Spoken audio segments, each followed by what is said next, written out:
ওরে বাবা, যে গরম পড়ছে, এই গরমে যদি এমন একটি সহজ ড্রিঙ্কস আপনারা বাসায় তৈরি করতে পারেন তাহলে কেমন হয়?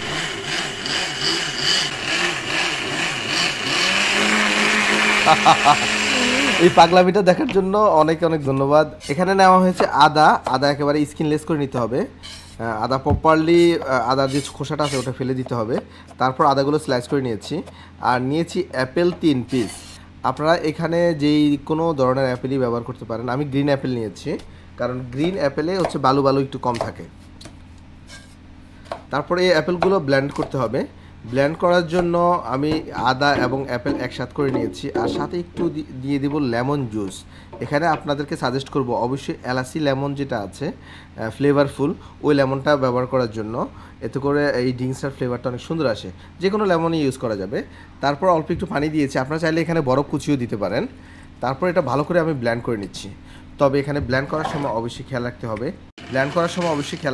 হবে, একেবারে যাতে স্মুথ ব্লেন্ড হয়।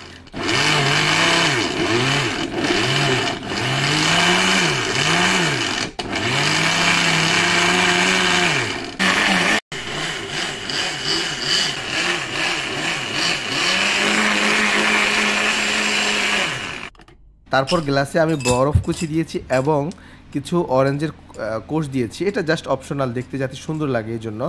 আমি এখানে স্প্রাইট দিয়েছি, আপনারা চাইলে সোডা দিতে পারেন। স্প্রাইট দিলে একটু সুগার হবে, সোডা দিলে সুগার হবে না। আর যদি আলাদা সুগার ইউজ করেন সেক্ষেত্রে সোডা দিলেও চলবে। ড্রিঙ্কসটা আসলেই অসাধারণ।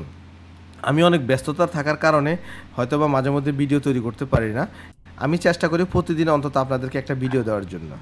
তাই আজকে আমাদের সাথে হেল্প করেছেন শেফ সুপ্ত। আশা করি আপনাদের কাছে এই ভিডিওটা ভালো লাগবে।